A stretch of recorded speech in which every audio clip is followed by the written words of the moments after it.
thank the organizers for allowing me to share my thoughts on this very important topic, which will become even more important since the new developments in migration law. Since yesterday, Italy announced its decision to temporarily suspend Schengen rules towards Slovenia, and then Slovenia made the same move towards Croatia and Hungary, and therefore there will be more migrants in Croatia, and illegal migrants, and the need for limiting their freedom of movement will be greater.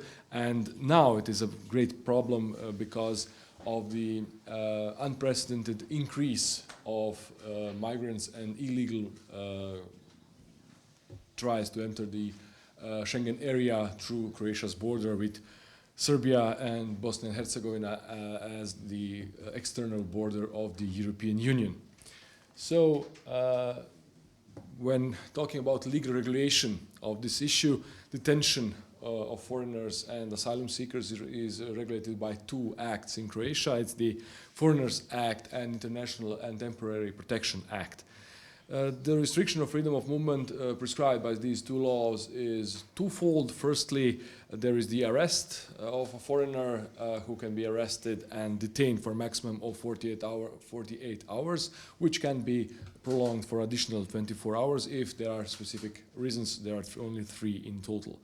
But more importantly, and secondly, there is the possibility to detain a foreigner by placing him or her in the center for foreigners, if the same purpose, which is to ensure the determination of identity and the continuation of the process of the person cannot be achieved by milder measures, which I will specify later. So usually when an arrest is made, that is not a controversial issue, so I won't elaborate it in detail, but I will mention it later. But when talking about detentions in the centers, that is a controversial issue because it can be for a very long period of time, and it is somewhat unique. The procedure is somewhat unique in our practice and the practice of the Ministry of the Interior. Also, why is someone detained is usually to repatriate him or her to his or her country of origin, or which is very common to establish the identity of that person through Eurodac and Dublin rules and so on and so on. So that is a very important thing. Why is this important, and what is the link between border protection and border control with the detention of foreigners and asylum seekers? Of course, you all know that border protection and border management is today a very important issue, and it is a prerogative of the state or of the European Union when talking about the Schengen rules. However, the right to determine who is allowed or who is not allowed to enter the Schengen area or the European Economic Area is limited by certain standards of human rights or international human rights. So states or the European Union has the right to decide who is allowed to enter the territory of the European Union or Schengen area, but this right is restricted by the obligation of every member state to take into account the protection of human rights of the individuals concerned with the decisions whether they are allowed to enter or especially when they are detained or their freedom of movement is limited. Of course, why do we protect the border? To protect the Schengen area from cross-country crime, illegal migrations, and so on. So this is very important that the external boundaries of the European Union are protected. When talking about Croatia and its external border, because it's important to say that Croatia became a member of the Schengen area in 2023, so in this year, but was obliged to implement the Schengen rules from 2013 when we entered the European Union. And in this period, we can divide this period into 2 parts, until 2017 and after 2017. because prior to 2017, as you can see, we had a rather small illegal migration, and that was less than 5,000 a year, so 5,000 detected legal entries. However, in 2019, there was a sharp increase in which we detected more than 20,000. So from 5,000 to 20,000 in 2 years. And this amounted to 147% more illegal entries. However, the situation now deteriorated even more because in the 2022 we had more than 50,000 illegal entries, and in this year until 1st of October of this year there were 54,593, and it is expected that we will have more than 17,000 illegal entries in this year only.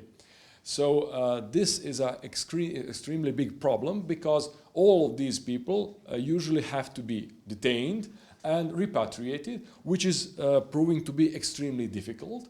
And the government is obliged to build more detention centers, because the existing ones cannot cope with the staggering numbers of immigrants.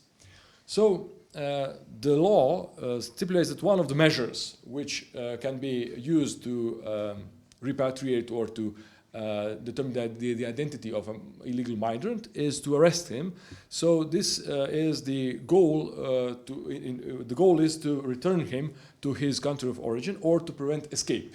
So it is possible to arrest him, and as I said, that this can last for up to 72 hours.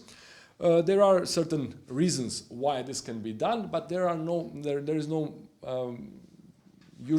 problems with protecting human rights, and there are no controversies in the arrest part of the limiting of the freedom of movement.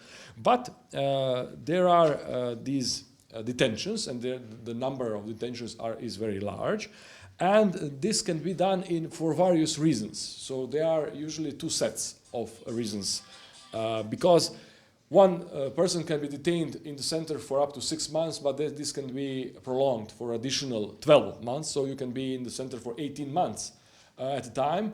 And sometimes, and this is becoming more and more frequent, the individual in question is not repatriated in these 18 months. So a legal vacuum continues to develop. And we now have several thousand people in this legal vacuum who are not repatriated, cannot be in the center, but should not be free to move. So it's a very difficult legal situation. So there are two sets of reasons why someone can be detained. According to one set, the ministry has discretionary power whether to detain him or her or not. And with the second set, when a reason from the second set occurs, then the ministry is obliged to detain such a person because their existence is considered to mean there is a certain risk that that person will evade repatriation, will go to another country of the European Economic Area, so that person must be detained in order to be repatriated to his or her country of origin. And there is one more decision that can be made, but it is in practice never used. The court practice showed that it is not used, which is rather peculiar. This is the decision on stricter police supervision. So in a nutshell, it can be used for 7 days, it can be used multiple times, and it's to, for example, limit someone to his room in the center, which he or she cannot leave, but it is not used in practice. All the decisions on detention are administrative acts. They are brought according to the General Administrative Act procedure, and they are considered to be decisions in administrative procedure. Therefore, they are subject to control. However, as they are brought by the ministry, although through the first instance bodies, through the police stations, police departments, there is no right to appeal, but the only available legal remedy is an administrative dispute in front of the competent administrative court. However, the Foreigners Act provides for a very peculiar quasi-administrative protection, because it is usual that the administrative courts do not act ex ofo. So they do not use, they do not control something out of their own accord. They need the will of the plaintiff. So someone must make a claim that his or her rights are violated. However, the Foreigners Act makes a twofold, makes for a twofold court protection. Every detainee has the right to lodge an appeal, lawsuit by himself, but that is seldom done. But every decision on detention is to be sent to the court, and the court is to examine every decision on detention, the legality of the decision on detention by ex ofo. So this means that all detention decisions are scrutinized by the court. However, there are certain discrepancies and certain problems which arise from the inadequate legal regulation and the poor wording of the law. So there are, in practice, there are questions whether there are parties in such and control, whether there is the right to appeal, whether usual rules which apply in administrative disputes apply in this quasi-administrative dispute, and so on. So the court practice is coping with this somehow, but there are also other problems, because the court has a very short time in which to scrutinize the decision. It has only 15 days. When the court receives the decision, the judgment, whether it is legal or not, must be made in 15 days. And in these questions of stricter police supervision, in the same day it is received. So but there are no such cases in practice. But that is an extremely short deadline in which the court has to decide on the same day. If it is, for example, Sunday, then on Monday. But it must be done in one day.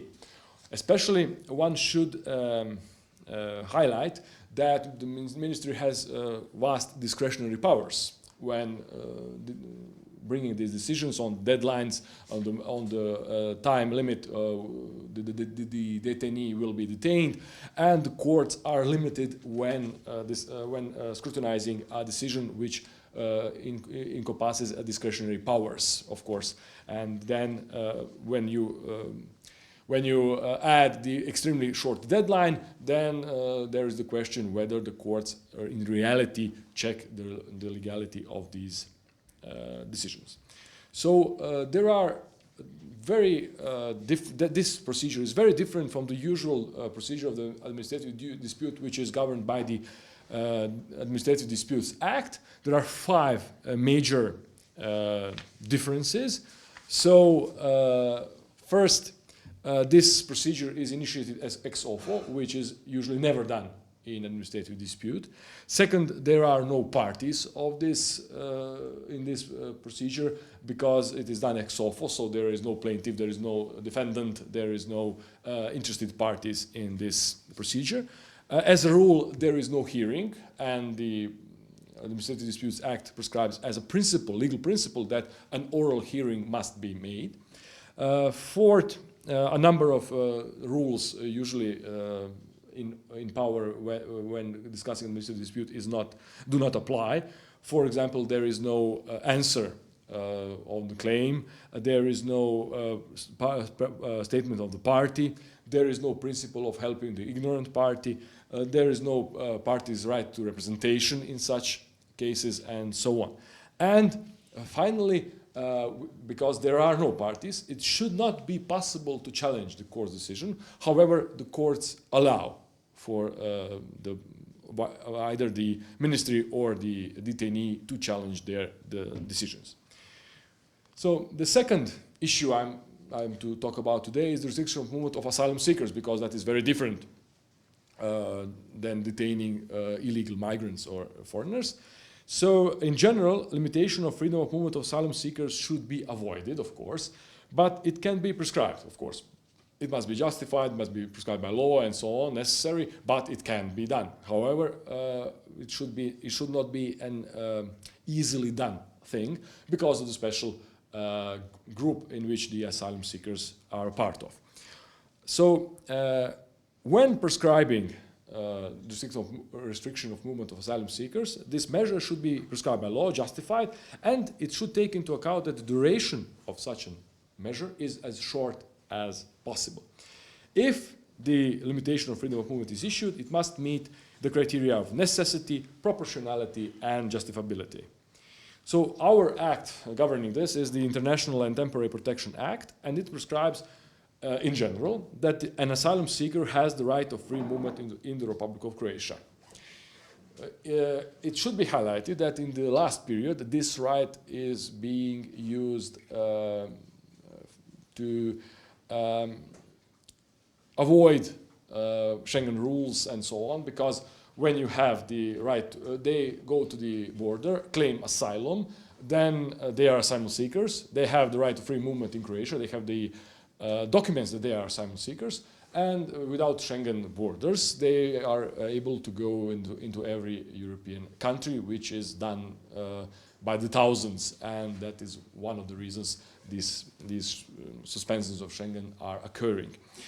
So there are multiple reasons when the decision on detaining an asylum seeker can be made by the ministry or the police department or the police station, question whether when you have this situation. Therefore, although an asylum seeker has in principle the right of free movement, this right can be limited by various ways, and there are 5 measures by which freedom of movement can be restricted. First, by prohibition of movement outside the shelter for the asylum seekers, prohibition of movement outside a certain area, for example, a municipality, by making asylum seeker to personally attend to the shelter at the previously specified time and date, depositing travel documents and so on, and as the strictest measure, detention in the Center for Foreigners, which is to be used only if all other measures cannot ensure the fulfillment of the purpose of limiting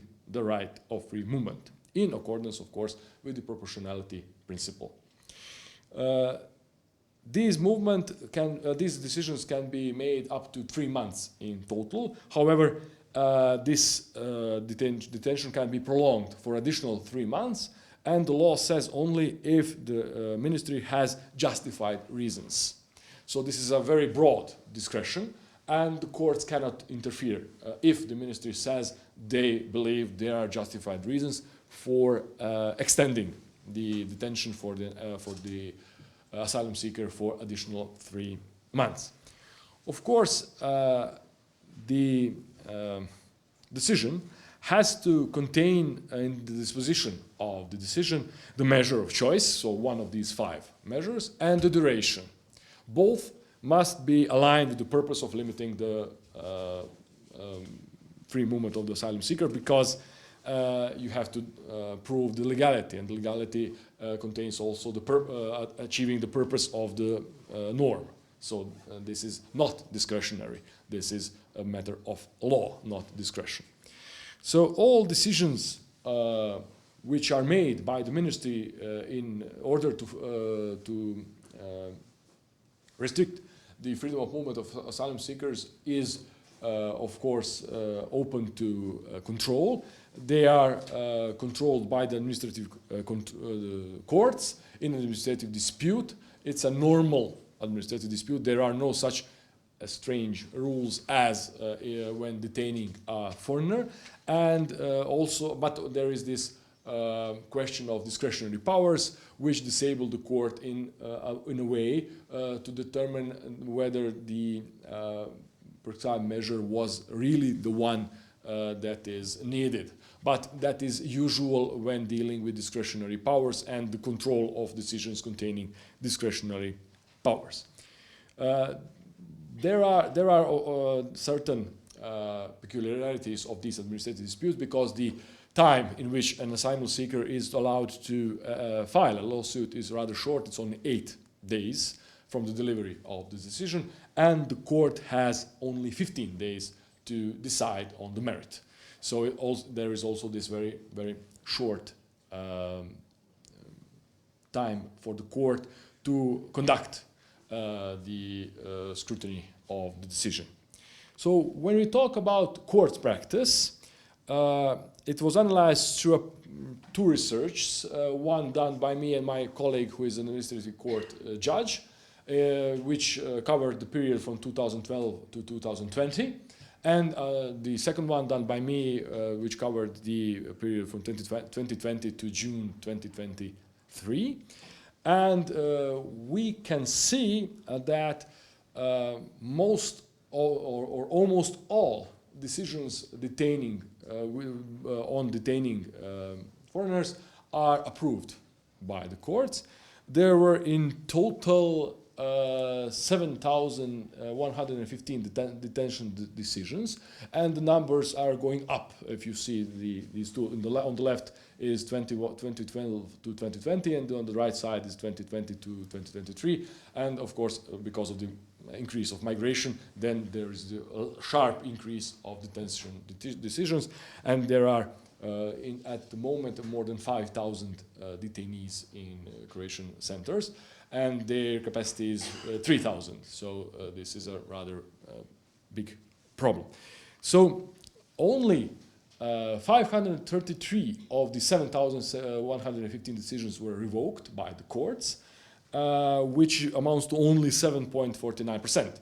So almost 93% of the detention decisions is approved by the courts. So statistically, the ministry is doing a great job, and there are no problems.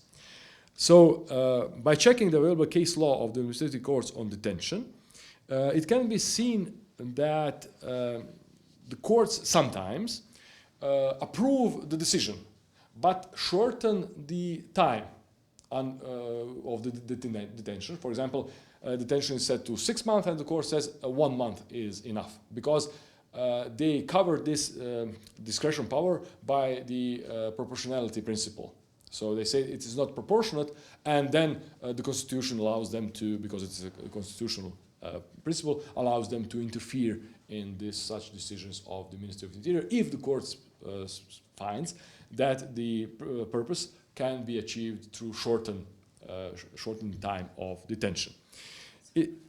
Yeah, I have 2 more minutes, I think. So, to conclude, only one thing. The courts really try to deliver their decisions in the deadlines set by law, which can be seen by the dates of the decisions. For example, the courts rule on 31st December, 29th December, 2nd January, and so on, in order to bring their decision according to the law. So to conclude, the system regulating the limitations of freedom of movement of foreigners and asylum seekers is aligned with the acquis communautaire. It is set up in a way that should guarantee the rights of freedom of the people on whom it's applied. The analysis showed that more than 90% of the decisions is upheld by the administrative courts, and this should show that the rights of detainees are protected. Furthermore, one must say that the wording of the Foreigners Act is poor and open to different interpretation, which allows for problems in practice. So we should change that law and make it more clear. However, the special issue is the provisions which make two parallel legal recourses: the administrative dispute, the real administrative dispute made by the detainee, which is always possible but rarely used, and parallel to that, the ex ofo examination. So there were some cases in which the decisions were not the same, because the court in the ex ofo said, yes, it's okay, but in the real administrative dispute, it said, oh, really, this decision is not legal. So we had different judgments on the same issue, which is not good. So that should be changed. So this shows certain problems. And of course, this question of extremely short deadlines is open for debate, because this leaves the court very, very little time in order to really scrutinize the decision. And maybe this is the reason why 93% of the decisions is upheld. So one should think about maybe prolonging these deadlines for maybe not 15 but 30 days for the court to deliver his or her decision. And with that, I thank you for your attention.